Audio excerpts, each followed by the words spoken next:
When magnesium loss electron, अगर Mg2 positive stable है और क्लोरीन नेगेटिव भी स्टेबल है और यहाँ पे एक और क्लोरीन नेगेटिव है, इसका भी ऑक्टेट कंप्लीट, इसका भी ऑक्टेट कंप्लीट, तो फिर क्या जरूरत है आयनिक बॉन्ड बनाने की।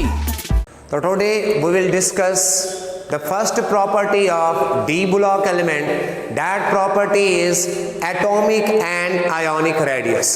So when we take the example of atomic and ionic radius, up to class 10th में आप लोगों ने पढ़ा होगा, as we move left to right along the period, जब भी हम left to right move करते थे, as we move left to right along the period, atomic size or atomic radius decrease. तो as we move left to right along the period, atomic radius decrease. And as we move top to bottom, जब भी हम move करते हैं top to bottom along group, the atomic radius always increase, always increase.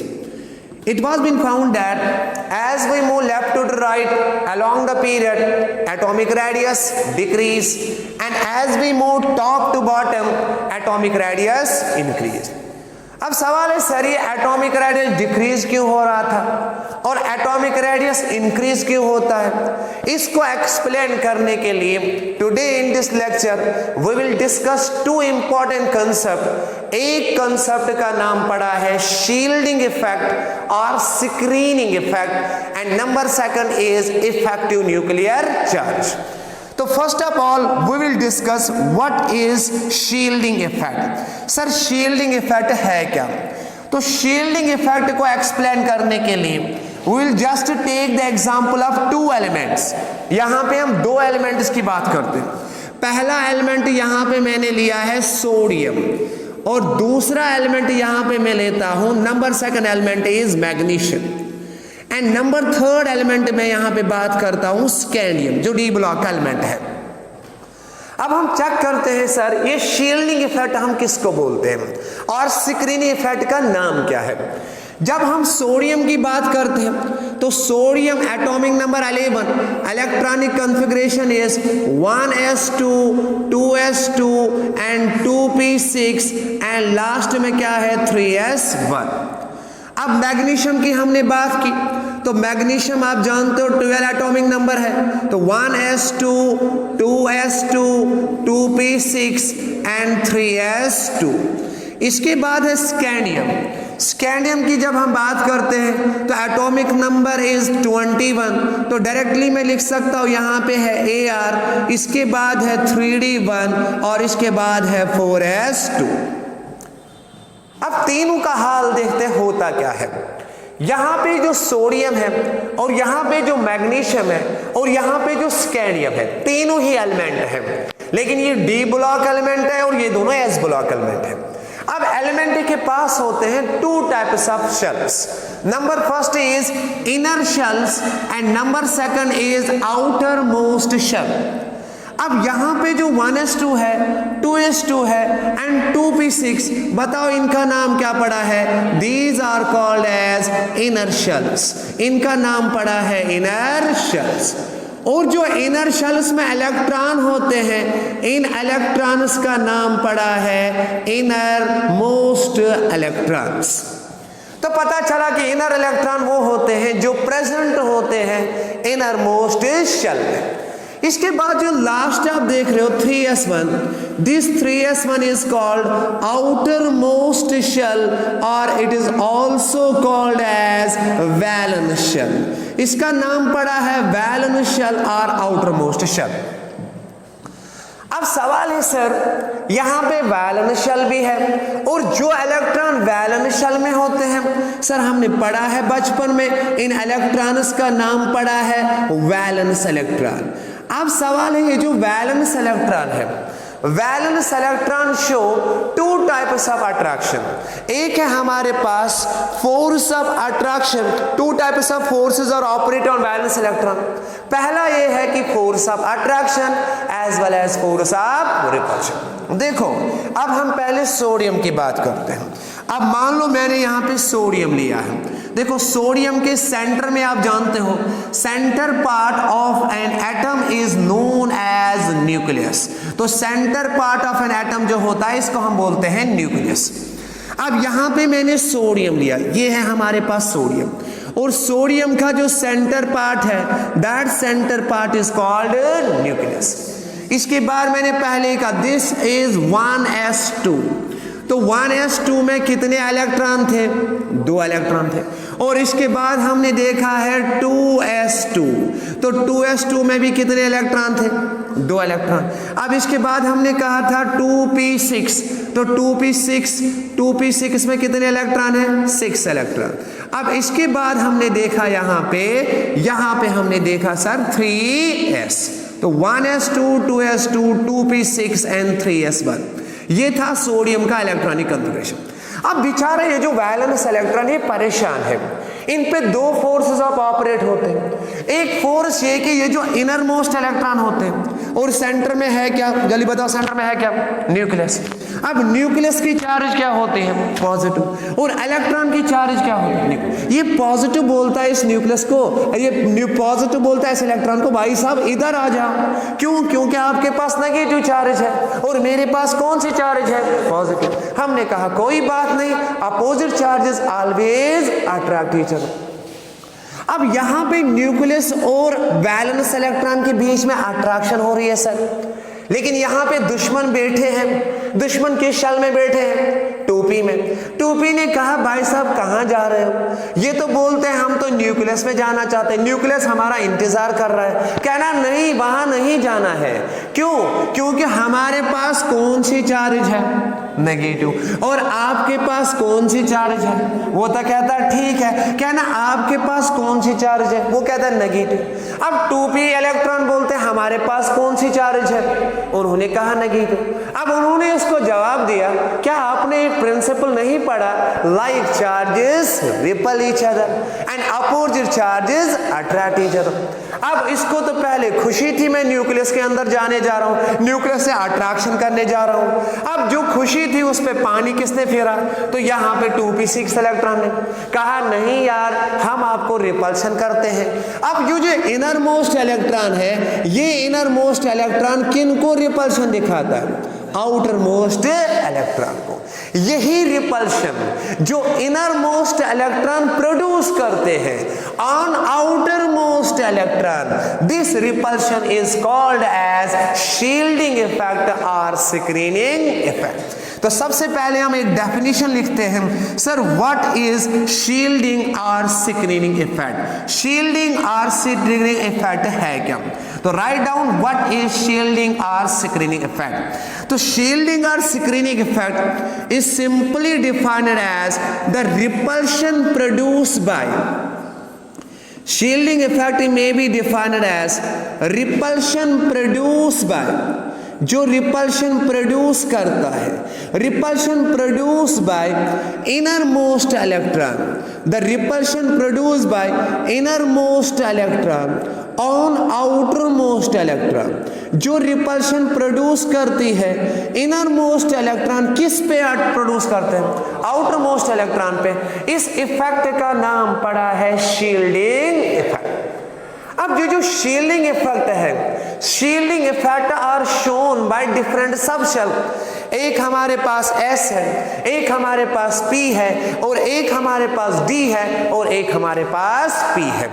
यहां पे एक important point need के लिए आपको याद रखना है, ये जो शील्डिंग इफेक्ट का ऑर्डर होता है दैट इज S, इसके बाद होता है P, इसके बाद होता है D, और इसके बाद होता है F।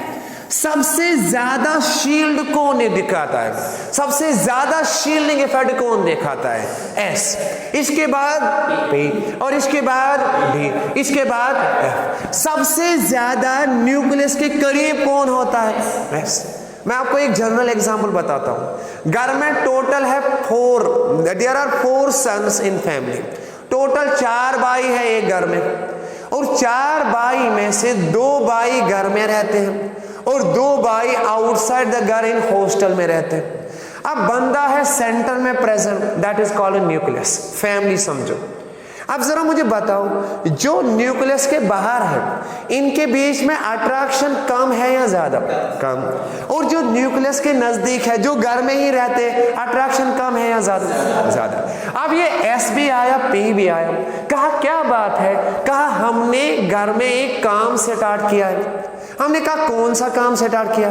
कहा कि हमें घर में व्हाइट वॉश करना है। क्या करना है? White wash. अब व्हाइट वॉश करने का मतलब कौन सा डिजाइन सिलेक्ट करना है, कौन सा कलर सिलेक्ट करना है? मुझे बताओ। Selection is done by S, P, D and F। Selection is always done by S and P। क्यों? क्योंकि वो दोनों कहां पे होते हैं? घर में। अब बेचारा D and F ये तो परेशान है, ये तो हॉस्टल के बाहर है, उनको पता ही नहीं घर में क्या चल रहा है। इसका मतलब है कि ये दोनों इफेक्टिवली शील्ड करते हैं, लेकिन ये दोनों इफेक्टिवली शील्ड नहीं करते। सर ये दोनों इफेक्टिवली शील्ड क्यों नहीं करते? उनके पास एक लिमिटेशन होती है, that is they have diffuser shape. उनके पास क्या होती है? Diffuser shape. अब F ऑर्बिटल और D orbital, D means dumbbell, diffuser shape, और F की कोई शेप फिक्स ही नहीं होती। और due to this diffuser shape they are not in a particular position to screen. वो अच्छी तरह से स्क्रीन नहीं कर पाते। कौन कौन ऑर्बिटल? D and F। इसलिए ये जो स्क्रीनिंग दिखाते हैं, इन स्क्रीनिंग का नाम पड़ा है poor screening. D and F always show poor screening.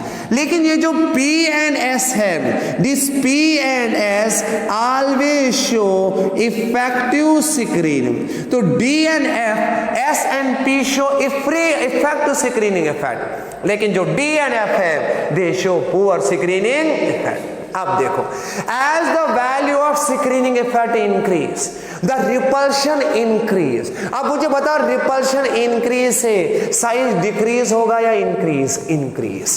तो as we move down the group, the number of shells increase। number of shells as a result क्या मैं बता सकता हूं कि shielding effect increase। तो इस पॉइंट को पहले कॉपी करते हैं। क्या करते हैं copy? as we move down the group, shielding effect increase। why sir? this is because number of electrons increase। तो यहां पे हमने एक पॉइंट लिखना है, शील्डिंग इफेक्ट जो है as we move down the group, as we move down the group, जब हम मूव करते हैं डाउन द ग्रुप, हमने ऑब्जर्व क्या किया? Shielding effect increase, shielding effect बढ़ रहा है। अब किसी ने सर पूछा शील्डिंग इफेक्ट क्यों बढ़ता है? तो आंसर है कि number of shells are increase. अब नंबर ऑफ शेल्स इंक्रीज होने से क्या होगा? Repulsion on outer most electron, repulsion on outer most electron increase. तो जो रिपल्शन आउटर मोस्ट इलेक्ट्रॉन में है वो तो बढ़ जाती है सर, और बढ़ने से क्या होगा सर? जो ये साइज होता है वो भी बढ़ जाता है। अब तो ये तो हमने समझ लिया सर शील्डिंग इफेक्ट, लेकिन सर जरा इसका भी लॉजिक समझाओ। जब हम लेफ्ट से लेकर राइट जाते हैं तो एटॉमिक साइज डिक्रीज क्यों होता है? तो एटॉमिक साइज डिक्रीज क्यों हुआ? इसके लिए एक और इफेक्ट हमारे पास आया जिसका नाम है Z इफेक्ट, जिसका नाम है Z इफेक्ट। अब दूसरा बंदा आया, कहा आपका नाम क्या है? इसने कहा मेरा नाम है Z इफेक्ट। हमने कहा ये Z इफेक्ट का काम क्या है? कहता मेरा नाम है इफेक्टिव न्यूक्लियर चार्ज। अच्छा, आपका नाम है इफेक्टिव न्यूक्लियर चार्ज, काम क्या करते हो? काम में हर किसी का जो, अगर किसी का साइज ज्यादा होता है उसको मैं छोटा बनाता हूँ। कभी कभार आप जाते हो ना जादूगर के पास, अरे मेरे पास जादू है। क्या जादू है? अगर किसी की हाइट ज्यादा है मैं उसको छोटा बनाता हूँ, और अगर कोई छोटा है उसका साइज बढ़ाता हूँ। अब दो जादूगर आए, एक जादूगर आया effective nuclear charge. Effective nuclear charge ने कहा as the value of effective nuclear charge increase, size increase. Sir ये इफेक्टिव न्यूक्लियर चार्ज किसके बराबर होता है? Effective nuclear charge is always equal to Z minus sigma. Sir ये तो नई कहानी आ गई। सर ये Z का मतलब क्या है? सर हम तो पढ़ते हैं क्लास 10th में, as we move left to right, as we move left to right, atomic size decrease. Why? Because nuclear charge increase. Because nuclear charge increase. लेकिन सर आप तो यहाँ पे कुछ और ही पढ़ा रहे हो। जो आपने बचपन में पढ़ा है वो तो भूलना होगा, क्योंकि आप तो अब मैच्योर हो गए, आप नीट का पढ़ने जा रहे हो और चैनल का नाम भी है केमिस्ट्री एकेडमी फॉर नीट। इसका मतलब यहाँ पे थोड़ा एडवांस कंसेप्ट होगा। अब हमने कहा ये Z है क्या? कहा Z एक एक्चुअल न्यूक्लियर चार्ज है। आगे किसी ने पूछा सर ये एक्चुअल न्यूक्लियर चार्ज का मतलब क्या है? एक्चुअल न्यूक्लियर चार्ज का मतलब है न्यूक्लियस के अंदर जो चार्ज होते हैं। सर वो तो वही डेफिनेशन आप बोलते हो ना, number of protons present in nucleus is known as atomic number. Sir अब तो हमें पता चला कि ये Z तो खतरनाक दुश्मन है, ये Z तो एटॉमिक नंबर निकला। मच एबो एडो नथिंग, खुदा पहाड़ निकला चूहा निकला। अब हमने Z को देखा, Z आप क्या हो? क्या था? मेरा नाम है एटॉमिक नंबर। अब एटॉमिक नंबर का मतलब है एक्चुअल न्यूक्लियर चार्ज जो होते हैं। लेकिन इसमें से आपको निकालना है sigma.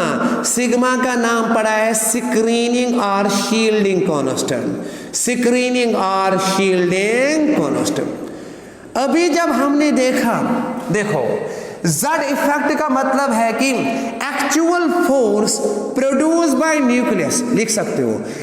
Z effect means actual force produce by nucleus, actual force produce by nucleus, actual force produced by nucleus on outermost electron is known as effective nuclear charge।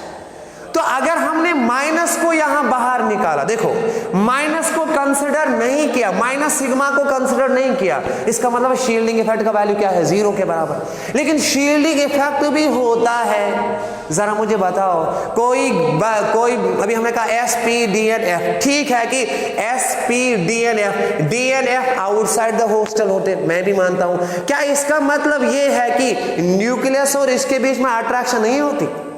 क्या अभी भी जो बंदे हॉस्टल में है वो घर वालों को फोन नहीं करते? अरे करते हैं, अभी भी अट्रैक्शन है, ऐसा नहीं कि अट्रैक्शन 0 है। लेकिन ये जो अट्रैक्शन प्रोड्यूस होती है, नेट फोर्स जो न्यूक्लियस ने प्रोड्यूस किया, एक्चुअल फोर्स, जिस फोर्स से वो इलेक्ट्रॉन को अपनी तरह अट्रैक्ट कर रहा है, कहता इसी का नाम पड़ा है Z इफेक्ट। तो what is Z effect? The net force produced by nucleus, यहां पे आप लिख सकते हैं एक्चुअल और net force, net force produced by nucleus on outermost electron, जो आउटरमोस्ट इलेक्ट्रॉन को अपनी तरह खींच रहा है, इसी का नाम पड़ा इफेक्टिव न्यूक्लियर चार्ज। सर इसको तो यहां से भी सीख सकते हैं, as the value of sigma increase. अब इस कॉन्सेप्ट को समझना है, यहां पे इस कॉन्सेप्ट को समझना है। अब देखो हमारे पास, अब हमारे पास सर इक्वेशन लास्ट में आई, Z इफेक्ट किसके बराबर है? Z effective is always equal to Z minus sigma. अब मैंने आपसे पूछा Z माइनस सिग्मा, इसका मतलब सर क्या है? As the value of sigma increase. अगर मैंने कहा आपसे सिग्मा का वैल्यू बढ़ रहा है, इक्वेशन को देखो, इसका वैल्यू बढ़ रहा है, इसका वैल्यू क्या होगा? डिक्रीज होगा। अरे ये टर्म किस में आ रही है? नेगेटिव में। देखो इसका वैल्यू बढ़ रहा है, प्लस माइनस माइनस, तो इसका मतलब इसका वैल्यू बढ़ेगा तो वैल्यू क्या आएगा? डिक्रीज। तो as the value of sigma increase, बताओ Z इफेक्ट का वैल्यू क्या होगा? डिक्रीज। सिग्मा का वैल्यू बढ़ रहा है सर, स्क्रीनिंग इफेक्ट का वैल्यू बढ़ रहा है, इफेक्ट न्यूक्लियर चार्ज डिक्रीज।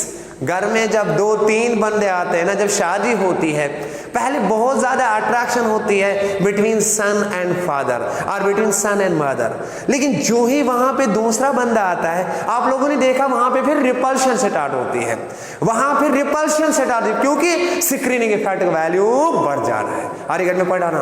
अब तीसरा बंदा आया, उसने कहा सवेरे उठो, कहा नहीं मैं नहीं उठने वाली, तो इसका मतलब रिपल्शन बढ़ रही है, शील्डिंग इफेक्ट बढ़ रहा है। अब शील्डिंग इफेक्ट बढ़ रहा है, इफेक्ट न्यूक्लियर चार्ज का वैल्यू क्या है, डिक्रीज हो रहा है। तो as the value of sigma increase, effective nuclear charge decrease, and as a result मुझे जरा बताओ ये एटॉमिक रेडियस जो बेचारा आया, एटॉमिक रेडियस का हाल क्या होगा? Atomic radius increase, atomic radius बढ़ जाता है। लेकिन अब दूसरा केस मैंने आपसे पूछा, अगर बताओ सिग्मा का वैल्यू कम हुआ, सिग्मा का वैल्यू क्या आ रहा है, कम हुआ। अब मुझे बताओ सिग्मा का वैल्यू डिक्रीज, अभी आपने कहा सर जेड का वैल्यू बढ़ जाएगा। अब जेड का वैल्यू बढ़ रहा है, सांप का तो काम है काटना सर, एटॉमिक रेडियस का क्या हाल होगा, वो तो डिक्रीज होता है। इसीलिए जब आप लेफ्ट टू राइट जाते हो along the period, effective nuclear charge increase. Sir why, इसलिए number of protons increase, atomic number increase. तो जब एटॉमिक नंबर इंक्रीज होता है, इससे सर क्या होगा, इससे यही होगा इफेक्टिव न्यूक्लियर चार्ज का वैल्यू बढ़ जाएगा। अब इफेक्टिव न्यूक्लियर चार्ज का वैल्यू बढ़ रहा है सर, साइज का वैल्यू क्या हो रहा है, डिक्रीज। और जब आप डाउन द ग्रुप जाते हो sir, number of shells increase. अब नंबर ऑफ शेल्स इंक्रीज का मतलब शील्डिंग इफेक्ट इंक्रीज। अब शील्डिंग इफेक्ट इंक्रीज हुआ तो बताओ इफेक्टिव न्यूक्लियर चार्ज का वैल्यू क्या होगा, डिक्रीज। अब जब डिक्रीज हुआ तो एटॉमिक रेडियस का वैल्यू क्या हो रहा है, इंक्रीज। एटॉमिक रेडियस इज, यहां पे मैंने शायद गलत, हाँ atomic radius as the value of Z, as the value of sigma decrease, effective nuclear charge increase, and as a result size decrease. लेकिन सर हमने 3D सीरीज पढ़ी है, अब हमने कहा ट्रांजिशन एलिमेंट क्या बता रहे हो, उन्होंने कहा हम किसी का नहीं मानते। 3D सीरीज आया, कहा लॉजिक बता रहा है लेफ्ट टू राइट हमेशा एटॉमिक रेडियस डिक्रीज होता है, उसने कहा ठीक है। और आगे आपने क्या पढ़ा है, कहा डाउन द ग्रुप जब हम जाते हैं तो एटॉमिक रेडियस जो है, एटॉमिक रेडियस बढ़ जाता है। अब हमने कहा 3D series, 4D series, 5D series, आपका क्या हाल है? उन्होंने कहा हमारा हाल तो कुछ और ही है, जो आप एक्सपेक्ट करते हो वो तो होता ही नहीं। अब हमने कहा क्या एक्सपेक्ट है, जरा देखो। If we take the example of 3D series, यहां पे हमने किसकी बात की है, 3D सीरीज। देखो 3D सीरीज जानते हो, SC Sachin Tendulkar, very crazy man, Sachin Tendulkar आया, सचिन तेंदुलकर खेलने यहां पे, Sachin Tendulkar very crazy man, Sachin Tendulkar very crazy man gives free coaching, gives free coaching to Nathan Cousin, gives free coaching to Nathan Cousin, आया बाई 3D सीरीज। हमने कहा 3D सीरीज आपका क्या हाल है, इसने कहा हमारा हाल तो बहुत बुरा है। आगे हमने पूछा क्या हाल है हमें तो बताओ। As we move left to right along the 3D series, हमने क्या देखा कि एटॉमिक रेडियस डिक्रीज। ये तो बड़ी बात है सर, हम तो यही एक्सपेक्ट कर रहे थे। As we move left to right, atomic radius decrease. लेकिन इसके बाद जो ही हम मिडल में देखते हैं तो मिडल में देखा गया कि as we move from Fe to Ni, almost जब हम जाते हैं FeCO Ni, हमने क्या देखा सर, जो एटॉमिक रेडियस है, atomic radius does not change and it remain almost constant. कहानी तो कुछ और ही दिखा रही है। अब हमने कहा लास्ट में क्या हो रहा है, कहा लास्ट में और भी बुरा हाल हो रहा है सर, यहाँ पे एटॉमिक रेडियस बढ़ रहा है, अजीब सा ट्रेंड आ रहा है। पहले तो डिक्रीज हुआ, इसके बाद तो कांस्टेंट हुआ और इसके बाद अचानक बढ़ गया है। कहा ऐसा बिहेवियर दिखाते हो, कहा इसलिए हमने स्टार्टिंग में ही पढ़ाया, स्टार्टिंग में ही बताया है, आवर नेम इज ट्रांजिशन, हमारा नाम क्या पड़ा है, ट्रांजिशन। ट्रांजिशन का मतलब है इन बिटवीन, हम किसी का नहीं मानते, हम एस का नहीं मानते, हम पी का नहीं मानते, हमारा नाम है transition. My name is Don and we show different behaviour, इसलिए उनका नाम पड़ा है ट्रांजिशन एलिमेंट। क्या नाम पड़ा? अब हमने कहा यार ये क्या हुआ, कुछ तूफानी जादू तो नहीं हो रहा है, यहाँ पे लेफ्ट से लेकर मिडल तक एटॉमिक रेडियस डिक्रीज हो रहा है। अब आपने पढ़ा है अभी अभी अभी अभी 2 ही मिनट हो गए सर, हमने पढ़ा सर जब भी इफेक्टिव चार्ज ज्यादा होता है स्क्रीनिंग इफेक्ट से तो साइज हमेशा डिक्रीज होता है। साइज क्या होता है? डिक्रीज। जरा मुझे बताओ इसका मतलब सर ये जो Z इफेक्टिव है, इफेक्टिव न्यूक्लियर चार्ज, इसका वैल्यू ज्यादा आ रहा है किसके कंपैरिजन में? स्क्रीनिंग इफेक्ट के कंपैरिजन में। अब हमने कहा Z इफेक्ट का वैल्यू ज्यादा आ रहा है स्क्रीनिंग इफेक्ट से, इसलिए साइज क्या होता है? डिक्रीज। लेकिन सर यहां पे क्या हुआ? यहां पे वही हुआ जो हम चाहते ही नहीं थे। यहां पे जो Z इफेक्ट है, Z effect is always equal to screening effect.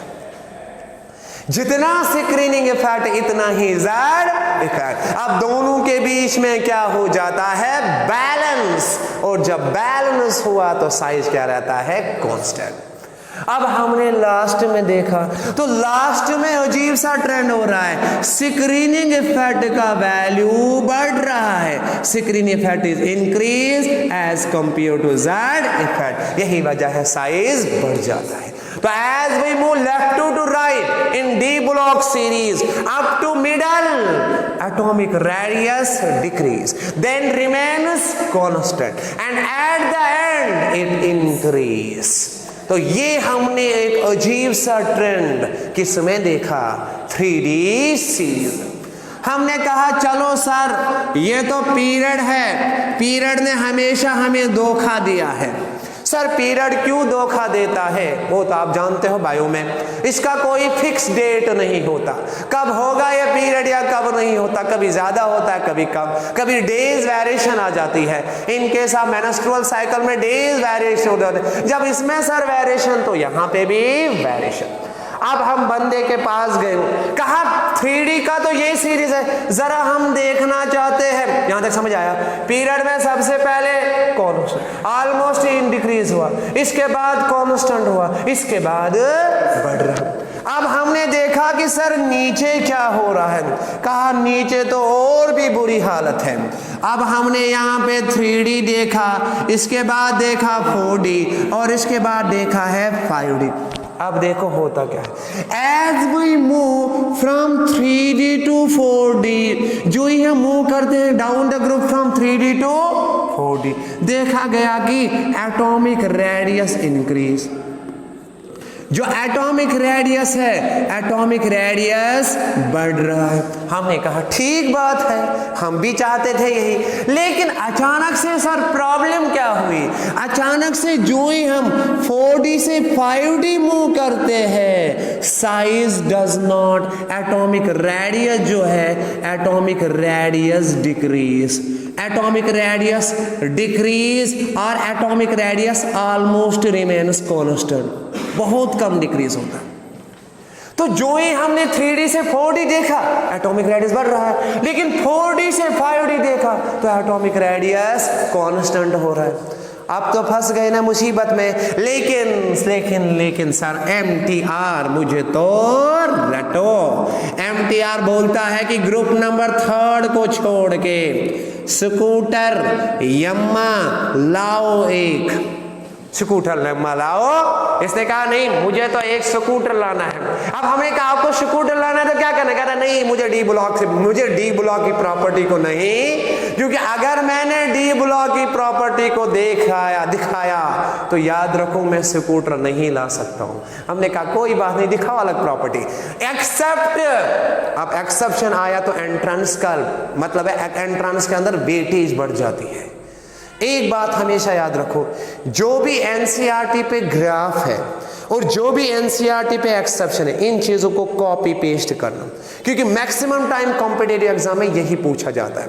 अब हमने पूछा आपका क्या हाल है, इसने कहा group number 3 scandium yttrium lanthanum, इसका नॉर्मल ट्रेंड होता है as we down the group atomic radius increase. This is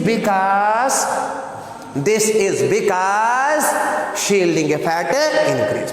लेकिन सर इनके केस में क्या हुआ, तो चलो देखते हैं इनके केस में क्या हुआ।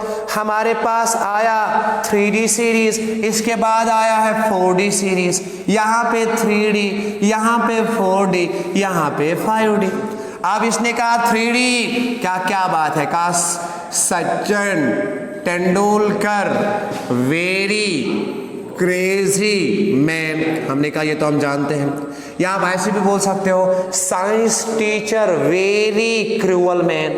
Science teacher very cruel man, science teacher बहुत जालिम इंसान है। Sachin Tendulkar very crazy man give us free coaching to Nitin cousin. हमने कहा बहुत बुरी बात है, उसको तो कोचिंग नहीं देनी थी फ्री।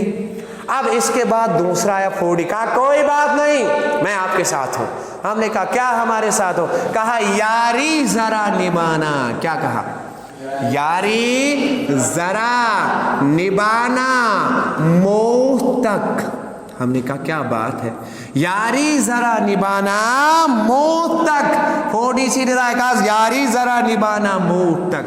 रुकावटें राहों में आए, रुकावटें राहों में पड़े आगे चल, रुकावटें राहों में पड़े आगे चल। यारी जरा निभाना मोह तक, मौलो मीडियम है यार, यारी जरा निभाना मोह तक, रुकावटें राहों में पड़े आगे चल। क्या बात है, आ गया 3D। अब हमने यहाँ पे 5D सीरीज की बात की। अब हमने देखा कि 5D सीरीज में क्या आ रहा है, तो 3D से लेकर यहाँ तक तो हमने बात की, ठीक है, यहाँ तक तो हमने बात की 3D से लेकर 4D। 3D से लेकर 4D सर क्या हो रहा था, 3D से लेकर 4D साइज बढ़ रहा है। लेकिन जब हमने 5D देखा, यहाँ पे लैंथेनम देखा और फिर देखा ला हफ्ता, यहाँ पे हमने देखा हैफनियम। अब देखो होगा क्या यहाँ पे।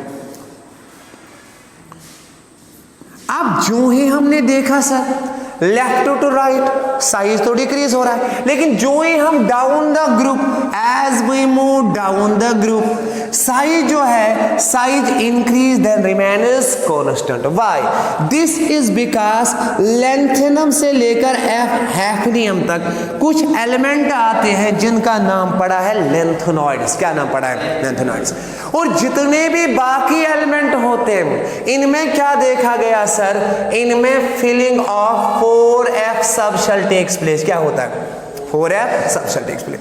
तो in this case filling of 4f subshell takes place. Sir जो ही 4f सबशेल स्टार्ट हुआ, किसके बीच में स्टार्ट हुआ, यट्रियम से लेकर लैंथेनियम के बाद जितने भी एलिमेंट होते हैं इनमें कौन सी सबशेल फिल होती है, 4f।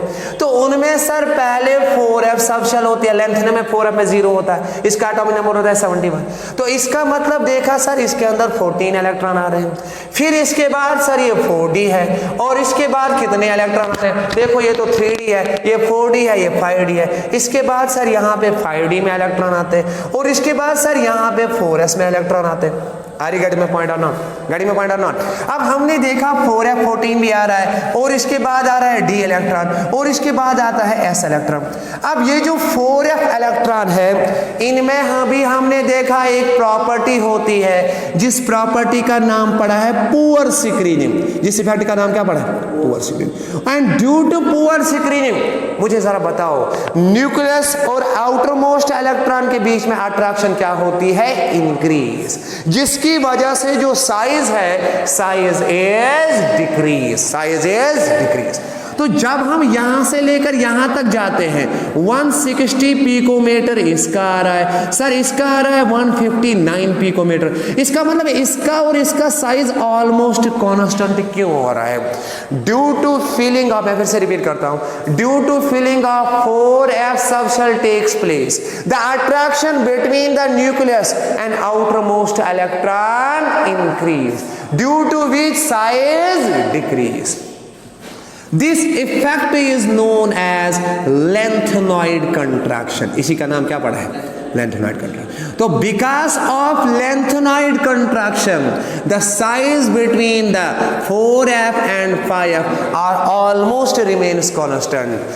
This is all known as atomic and ionic radius। I will repeat in 2 sentences only कि as we move left to the right, पहले atomic radius increase हुआ, decrease हुआ, इसके बाद constant हुआ और बाद में बढ़ गया है। लेकिन डाउन द ग्रुप सर अजीब सा ट्रेंड है। डाउन द ग्रुप 3d से लेकर 4d तक एटॉमिक रेडियस बढ़ जाता है, लेकिन 4d से लेकर 5d तक एटॉमिक रेडियस कांस्टेंट रहता है। सर क्यों? क्योंकि इनके बीच में आते हैं f ब्लॉक के एलिमेंट और f ब्लॉक में 4f सबशेल फिल होती है, जिसकी वजह से एक इफेक्ट होता है, जिस इफेक्ट का नाम पड़ा है लेंथेनॉइड कंट्रैक्शन। तो इंशाल्लाह इन द अपकमिंग क्लास वहां पे हम डिफरेंस स्टडी